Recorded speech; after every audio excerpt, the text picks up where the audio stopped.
All right. Welcome in, everybody. Another day with Daily Bread. Starting your week off right after you got that Venmo payment or Cash App payment from your bookie. You know you're coming to the best spot to continue to keep cashing because if you tuned in to Sunday morning quarterbacks yesterday, you can tell by Sosa's smiling mug right there that it was a very profitable day if you tuned in to the show. Spin Doc dropped some locks. Sosa dropped some locks. Eddie, even though the team came up short, dropped some winners, and our main man Chuck came in as well with some nice plays for Travis Kelsey. So Sunday morning quarterback, Sunday wildcard edition was a pure success. As usual, he's just one that keeps smiling. The show's powered and sponsored by PickCity.com. Be sure to check it out at PickCity on Twitter and the Wise Guys Diamond Club. Another good weekend in there. Australian Open is kicking off today. Not me and Sosa's strong suit, but you already know who's going to be crushing that in the club. So make sure to be DMing that Twitter handle in the tweet if you want to get there. Make sure to give a like and a retweet to the tweet there. We'll be monitoring your comments. We still can't see them there, but be tapped into YouTube. We had a decent amount of you in the waiting room. That's your best way not to miss a single minute of my beautiful and lovely, prologue, whatever the hell we're going to have to call it each day. Is this thing on? Is this thing on? This on? Is this thing on? Oh, just making sure. Got a lot to say. I was about to say, like the video on YouTube, but Sosa, it's all good. You now. The floor. Oh, man. It's a beautiful day if your team won this weekend. We got one more game left, so you can't really the weekend's over, get ready for the next games, but y'all see it. Man. Greatest organization in professional football did it again. Went into hostile territory and really beat the shit out of the Cowboys. I know some Cowboy fans are going to lie and say it was a close game, but you know what you saw. You know what you saw. I feel very bad for Jalen Hurts. I think I still think he gets another year, but boy, he did not look impressive. Sorry to bog you down with in regards to your team. Obviously, getting to face the GOAT in your first career playoff start is never ideal. You're facing a guy who wrote the formula on postseason football. And, it was of no surprise to see Tom come away with the win. I thought it'd be a little closer, given that certain players weren't available. Even you saw it with when Tampa's offensive line ran into some issues and the Eagles were able to get 5 consecutive fucking stops and could not score a single point. You listen, if you told me that the Eagles defense would stop Tom Brady 5 consecutive times and not yield a single point, I'd say you were crazy. It was kind of how we expected it, though, with the quick little thing that we gave on Sunday morning quarterbacks. Gannon plays to prevent defense. Brady was able to take advantage of it and out adjust. And then once the line was able to get pressure, it took the time away from Brady that was there. We said a lean was Sanders under 11 rushing attempts, and that came through easy. Sirianni reverted back to what he did earlier in the season with his questionable play calling because he couldn't establish the run. And when you can't do that, you're putting Hurts into throwing positions that he hasn't been used to the entire season. I'm calling plays in the playbook that you just haven't executed throughout the regular season. Sure, he was late and inaccurate sometimes, but that just comes with the reps of just completely running a different offense, and the RPO was non-existent whatsoever. He lined up under center a few times, and you just knew what was actually coming when that happened, and it was basically a negative yard. Growing pains weren't supposed to be there. It is what it is. 3 first-round picks. Take it on the shoulder. Just don't like to get embarrassed like they did yesterday. But don't worry. A proper football team made sure that no one in your division could pretend. Oh, and that made me happy as shit. Pretend like they were good. Mattered. Yep. No, you didn't have to worry about the whole. You can now say the whole division really is truly ass. Shout out to Joey Burrow. I bet against him on Saturday. I have no qualms about saying that. Raiders were on a 4-game win streak, and they came up short at the end. Derek Carr crucial turnover in the game. Belichick got boat raced by Buffalo. Don't really want to talk about that because then I would have to say good things about Josh Allen, and I don't. I'm not in the mood to do that on a Monday morning. No, sir, because it's a beautiful Monday morning. It is Martin Luther King Day, so we always want to show our respects there. And other than that, shout out to Martin Luther the King. Shout out to Coming to America, funniest movie of all time. If you're not familiar, you should lock in there. So we got 3 things on our docket for today: college hoops, NBA, Monday playoff football. Is that what they call it? Monday night playoff football? Who the hell fucking knows? But wild card super. This is the super part of the wild card weekend because it's super wild card weekend. Super. So like this is the super part, I guess, right? Yeah. And the one thing that was a little bit questionable last night was how much they showed the Chiefs in the graphics before the game was over last night. That was very strange if you tuned in all the way to the end. He whipped Joe Lewis's ass. He did. Aha. I'm sorry. All right, let's get into the college hoops action. I got 2 plays lined up for you. Maybe I'll tweet out one more later since we have a little bit of a bigger slate today. But we're going to start it off with the noon action in the Big Ten here. And you know we're going to Purdue versus at Illinois. It's a pick 'em. So at this point, can't follow you if you want to bet live to get a better number in a back and forth game. But we're both going to be rocking with the Purdue money line. I got it at minus 105. So I'm not too sure if that's the same number you got it with. Everybody's on Illinois. I honestly believe Illinois is fool's gold. They're fool's gold every year. This Purdue team, I don't understand why they aren't favored. I don't know if they're missing someone or if I'm just out of the loop on something here. I think this Purdue team is more talented. I think they're arguably the best team in America outside of Baylor and Gonzaga because Baylor is just a fucking machine and Gonzaga can put up 140 on any given night. So outside of those 2 teams, I think this Purdue team is the most balanced, top to bottom. Outside of those 2 teams I just mentioned, for them to be dogs in any capacity in a Big Ten game makes no fucking sense to me, unless I'm missing something. No, you're not really missing anything. No one's expected to be out of the lineup here. The one, I guess, aspect of why technically Purdue's favorites here because it's not the flat 3 for Illinois at home. So they're giving Purdue 2 points of respect there if you want to argue that angle. It's just Purdue's defense is their weak spot where Illinois' defense has been trending in the right direction. It's hard to say they're not when they're on this 6 or 7 game win streak right now. But in the Big Ten, their win streak, it's always a tough game in the Big Ten, but it's Minnesota, Maryland, Nebraska, Michigan. Mm-hmm. Not running through the gauntlet right there, which is why I'm thinking it's playing into this number here and why we're not getting Purdue as favorites. I think it's a little bit too much of the recency bias. All those teams stink, like you said. Well, you said it nicely. Those teams stink. And it's not like Purdue's had the best one either. They dropped their game at Wisconsin at home, so that's a tough one. And then they spanked Penn State, Nebraska. So they took care of their business. I just think the more veteran team here, they'll be able to one-on-one Kofi with Williams and Edey. So they'll have 2 bodies that can constantly be on him in there.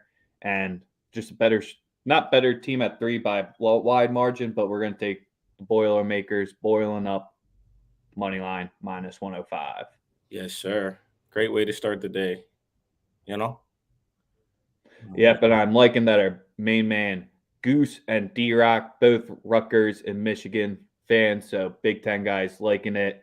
But we got our man, Nothing But Verde. He's rocking with the Illini. D-Pass, what's good, my boy? Make sure y'all check out my man. He's got a VIP called Parlays and Paydays. Make sure you guys, pop out for my guy. You know what I'm saying? He's a sharp mind, into some exotic markets, covers all sports, known him for a cool minute. Very, very, very good at what he does. Yep, and just the last note on this game, and where I think it's going to be won, is if Purdue applies that pressure to the Illini, they're very susceptible to turning the ball over. So I think that could be your difference maker here. Yes, sir. Yeah, Penn State, great call yesterday. If you got that +10, you bought the top of the number because that steam that came on in Ohio State did not matter. Penn State also showing they can compete with just about everyone. They've kept it Shrewsbury close. was the Purdue assistant last year, so you already knew the Big Ten. And they're a team that a lot of players go out, not one that had a lot of returning. You see what Lamar Stevens in the NBA right now being a viable product. So Yes, sir. Shrewsbury, good for him. Happy for him. Absolutely. All right, next play of the day. We're heading to the Ivy League. Fun fact, the one Princeton basketball game I've attended since it's right over there, right next to Trenton, Red Panda was the halftime show, and I had no idea. So it was She's lit. the best too. That's the GOAT. Red Panda. I had no idea. Went to a Princeton hoop game after work on a Friday, had a beer, and then fucking Red Panda showed up. It was electric. Yes, sir. If you know, you know. If you're not familiar with Red Panda, get yourself to a good event. She does a lot of them. She's the GOAT. GOAT halftime performer. Always got to show our love for Red Panda. But this game that we're going on has had some sharp action in it, and I don't care. We're going to back Princeton -4 at the -110. Yes, sir. It's more of a fate of a pen spot, and sure, I might be taking a little bit of the bait here because I am not sure why this is only a 4-point spread. I'll let Sosa maybe talk into what he's been seeing in the Ivy League, but when I'm just stacking these two teams up against each other and what I've seen, this should be a 9 to 10 point spread at minimum. Penn, they have not played a road game since December 11th. So this is the first time they're going to be traveling out. Sure, it's not far whatsoever, but still different environment, not your home locker room. Princeton, they're on the 9-game winning streak right now, or 8-game winning streak, and they're just taking care of business. Their last 2 games have been close. They run the shorter rotation, and Llewellyn is out, and he is sure one of their main contributors on offense. I believe he leads their teams in points per game, but they just have so many terrible names. They have Tosin, Wright, and Langborg. They both also average over 15 points per game. So Princeton, even though their offense, if you played any level of basketball, it's relying on the team scoring and sharing the ball. I just don't. They have the players to step it up. Just way too many factors here. Both teams are porous on defense, but I like Princeton to cover the 4 at -110. Yes, sir. Yes, sir. Yeah, in regards to Ivy League basketball, something you're going to notice is that you're going to get a lot of super close games. They're going to be very close regardless of who plays. But the same teams are always going to win. If that makes sense. It's they're a very top heavy conference. You know very early on who's going to be good and who's going to be dominating that particular conference, and you just have to the favorite. It's a very chalky conference, especially when it comes to conference play. It's the top of the conference always performs well, but the games are always close. If you tune into Paid for Play on Saturday, I explained that Columbia was going to keep it close with Harvard the entire time. They did.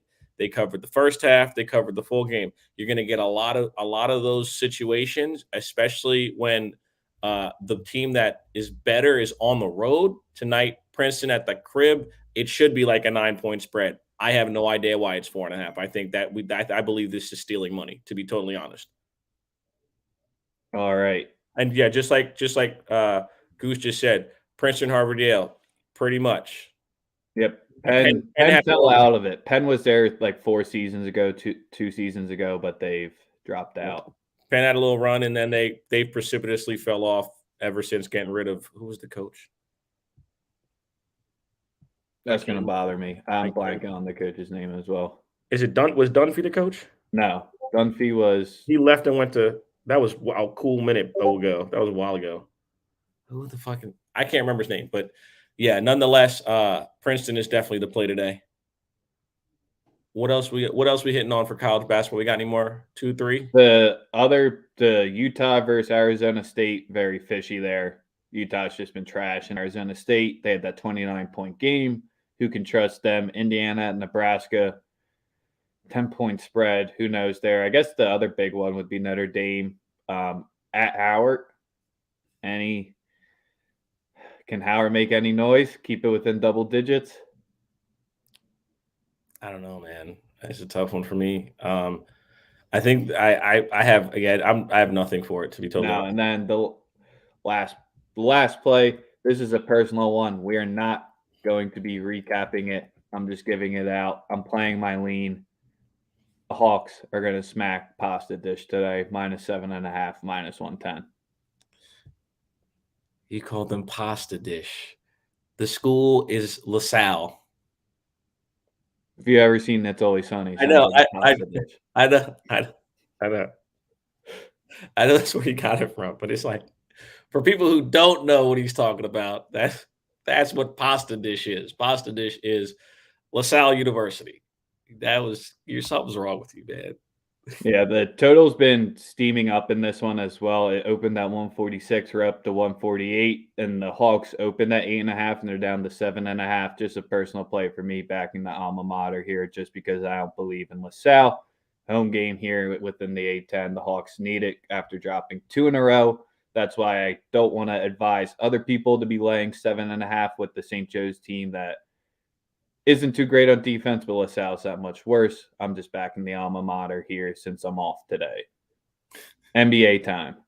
Let's get to it, man. I got 5 plays in the association tonight. I'm gonna run them all. We'll get straight into them. In the Boston Celtics Pelicans game, we're gonna run back 2 plays. We're gonna run with Jaylen Brown's 3-pointers, and right now that's at over 2.5. So what we're gonna do is we're gonna go 4+ made threes for Jaylen Brown at +194. That's the play. 4+ 3-pointers made at +194. I also have a same game parlay for a game, so I'm going to actually get that out of the way, and I'm going to do a little quick analysis on what we're going to see. In the Nets versus Cleveland Cavaliers. Look at Rory. Rory knows where I'm going with this. Rory knows where I'm going with this. When you tune in each day, you can kind of think. Rory knows where I'm going with this. Listen, Kyrie Irving just found out that 30 points going to be on the bench for the next 4 to 6 weeks. And they play in a bunch of road games. You're about to see Kyrie Irving enter the matrix. And the 2 players you can bet on every night coming on is this. You go bet on Kyrie, and you go bet on Kyrie to score, and you can bet on James Harden to go get assist. All right, James Harden's probably about to average like 14 assists a game with Kyrie with KD out the game, because all you're going to get is high pick and roll from James Harden, and you're going to get ISO buckets from Kyrie, and Kyrie is going to get you 4, 5, 6 assists as well, just because they're always going to have the ball in their hands. Look at know the game. It ain't some Harden's assist is at 11.5 to get. And take both. I'm taking both. The 4. There. Let me because I got it. I got to pull this up. Hold on. The player performance double. Mine's at +254 with Kyrie over 25.5 and Harden over 11.5 assists. What's yours coming at? Jamie, the LaSalle game wasn't an official play. I'm just backing my alma mater there, but the Hawks were at -7.5 when I'm playing. Purdue and Princeton are my 2 officials. Here's the play. The 4 in the what the fuck?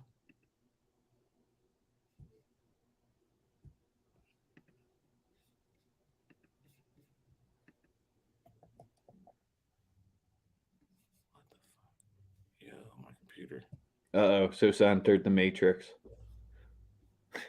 My phone just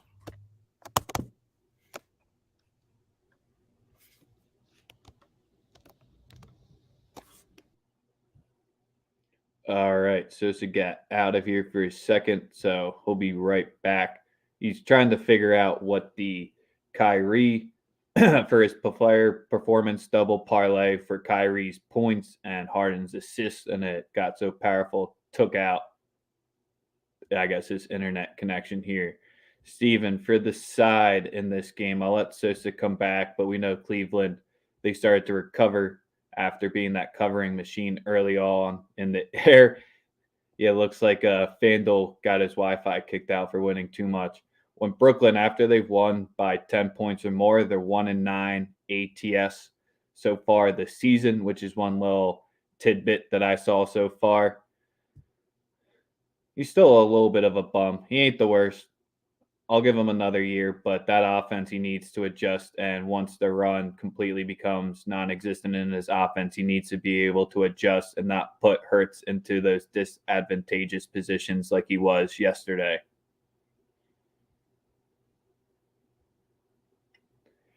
What else? What else can we see sides-wise? Thank you, Goose, for trying to help me out here. We got the Sixers whiz over 215.5. Can't doubt that one there with how hot Joel's been. At least the live ads didn't come through the mic this time, and we figured out what side he was on it. Cleveland's like to be playing the Atlantic. So far, they're 5-2 ATS. And when they're playing against a team with the winning record, they're 15-5 ATS. So the Cavs have been showing up to the big games. Kevin Love has still been in that rotation. That's been one of the more interesting things that I've seen from this side when they're trying to incorporate their three big lineup.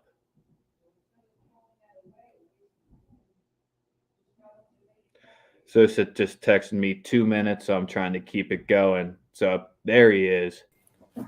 Oh, I made it. I didn't die. Oh, my Lord, dude. Like, my computer just went off the fritz. Like, what the fuck was that? That was crazy. You're bringing me back to fucking early 2020 days when I was streaming by myself talking about the Mountain West Conference tournament for 15 minutes.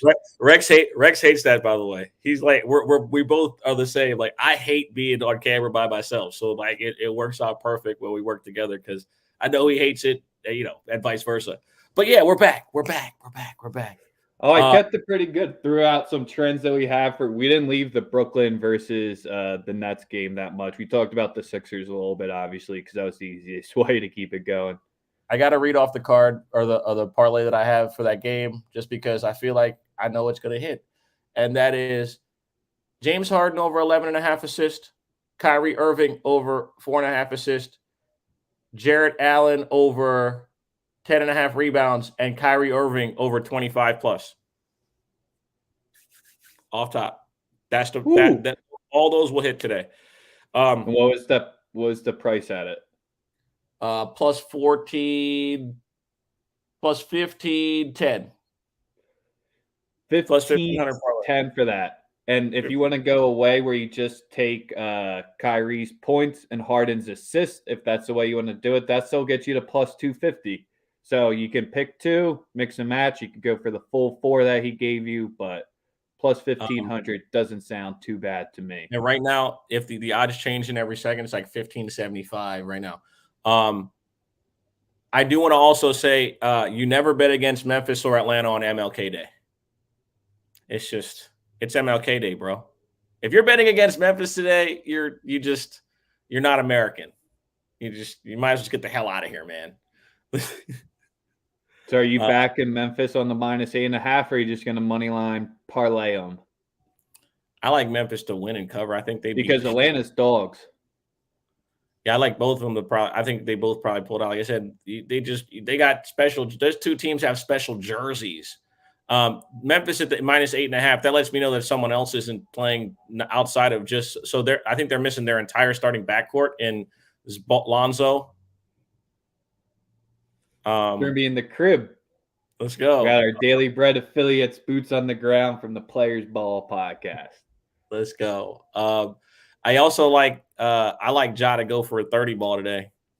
John Morant 30 plus points at plus 200. It's MLK Day. We going crazy. I also like Kobe White assist. If you were on the Spaces at 2:00 this morning, I gave that out as well. I like Kobe White he's going to have the ball in his hands. It's going to be him and DeRozan. I am worried though about how many points that team's going to be able to manufacture.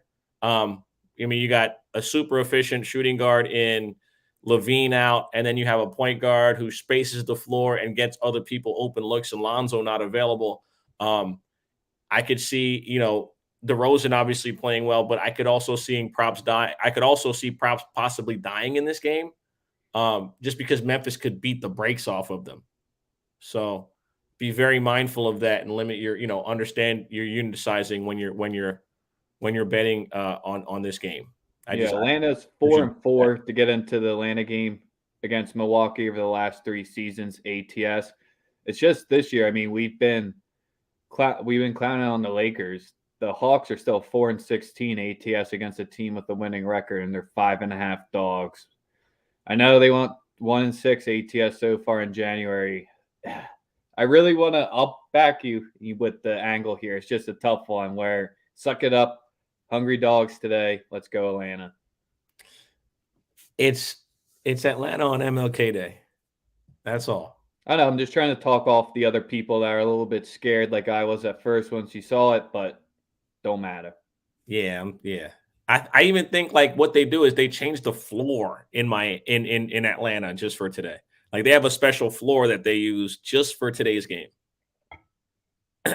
So, is there anything else in the NBA you want to get to? Because we still got to wrap up Cards versus Rams.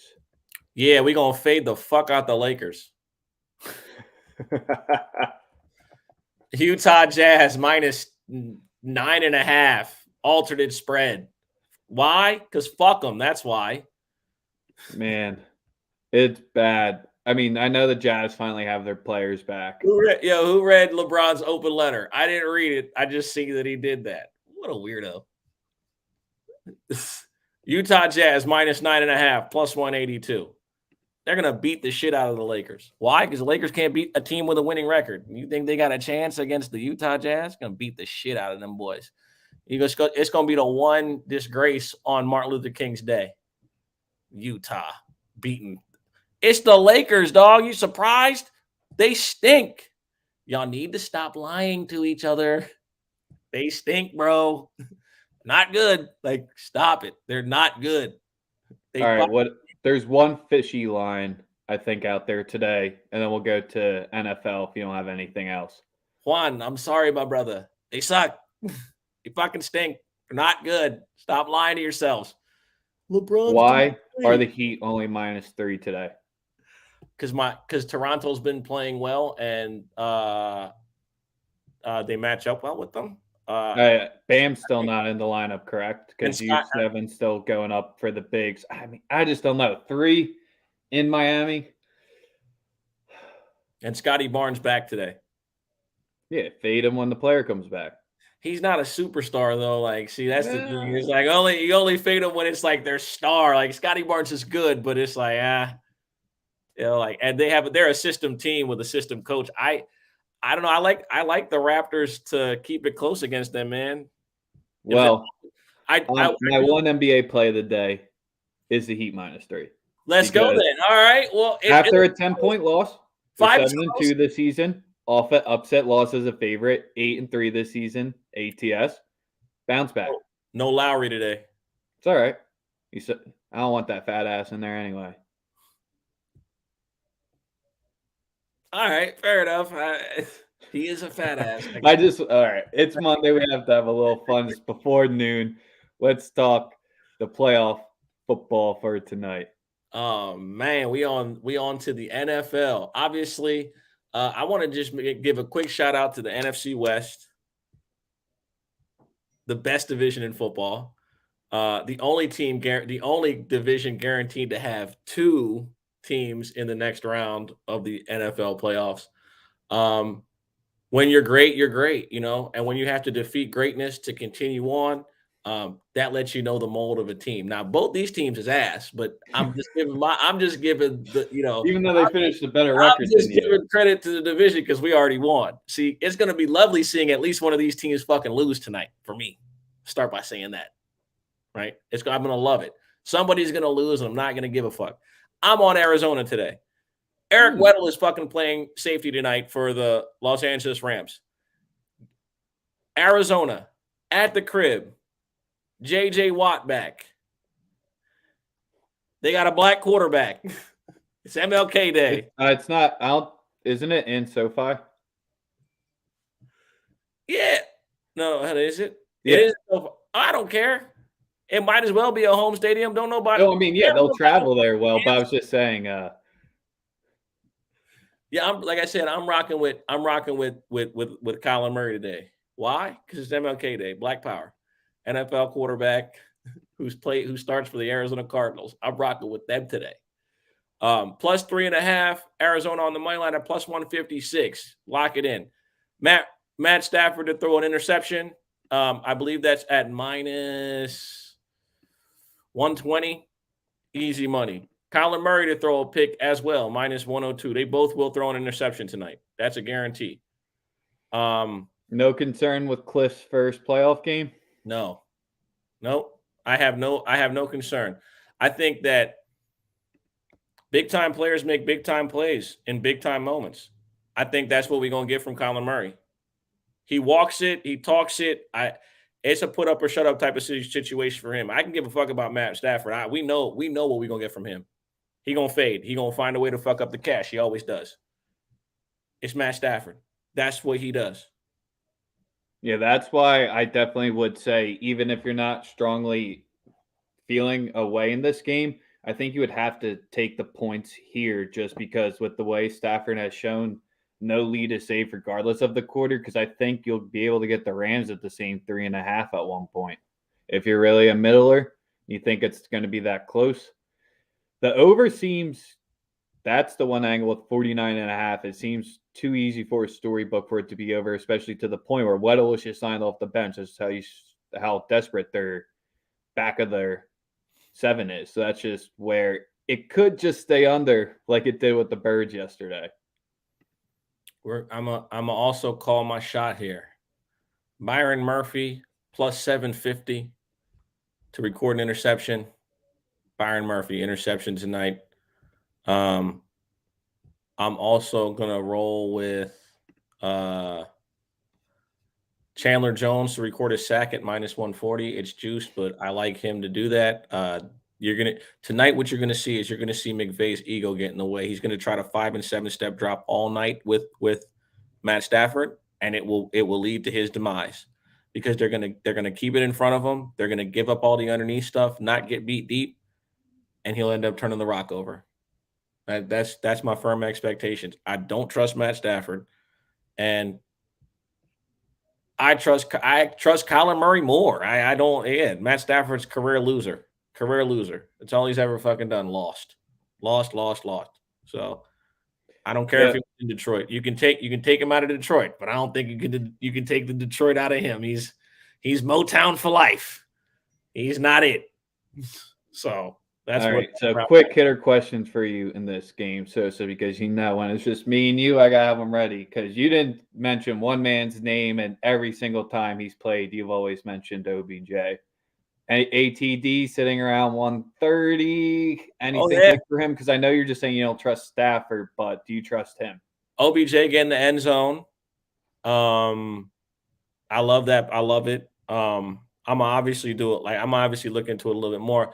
The guy I'm looking at is Ertz, but here's the thing. I need to see. I got to just look up a little bit more advanced numbers in regards to Taylor Rapp and just use where he is positioned defensively. Having him off the field will hurt. I mean, and then like I said, they went and got a guy that was retired in Eric Weddle, right? So like he is going to play tonight. We don't know. We haven't seen him play a professional football game in 2 years. So what can you expect from that guy? McVay can't get fired first year with Stafford. He gets another year off top. You always if you handpick your quarterback and he's only missed the playoffs once, he won't be fired. He's in one of the safest. He's in one of the safest situations you can as a head coach. Who do you like more to go over the receiving total? AJ Green at 45.5 or Kirk at 54.5? They're both at like minus 110. I would actually be looking at like a Rondell Moore or another guy because here's the reason. The outside guys are the guys I would stay away from. I'm looking for guys that are matching up against safeties that are backups, guys that are matching up against Kyle Fuller's replacement. Like, that's what you have to look for now because there's only so many places that Jalen Ramsey can be on the field, right? And you saw the Niners completely isolate him last week and cook him. That can be done. It has to be executed, though. Like, the players actually have to execute the plays out of the groupings that they're placed. If they do that, This Arizona team should have a ton of wide open passes. No question. They should have a bunch of wide open passes. They should. Now, whether they get what you can't account for the pass rush. Rodney Hudson being available is huge. They were terrible without him. They got him back. They immediately won. He's like that. He makes a huge difference based on the quarterback that they have. When you have a short guy playing quarterback, you can't have pressure in your face. No Rodney Hudson. They were getting mauled at the line of scrimmage. So I am like I said, for me it's Arizona. I like Rondell. I like those guys. I like those guys that are no names that are lower names. Why? Because if you're a smart football coach, you know that the other team is not game plan for them. If you watched the game yesterday with the Cowboys and the 49ers, they threw the ball at George Kittle twice. Juwan Jennings converted 4 first downs on third downs. Not because he was killing them route-wise. It's because the team didn't game plan for him. Yep. He was just running wide. So you're saying it's going to be Antone Wesley today? Yes, it's going to be him. It's going to be Chase Edmonds. It's going to be the guys who Van Jefferson, or is that too big of a name? No, Van I like as well. I mean, you got to think, like, since OBJ showed up, right? It's been him and Kupp. But then Van Jefferson's gotten in the end zone 3 times. You know what I mean? So it's like Higbee. I think Higbee could be a weapon today. I think using him in short yardage, and then they actually they run screens for Higbee all the time. I'm definitely rocking with like I said, I like Arizona.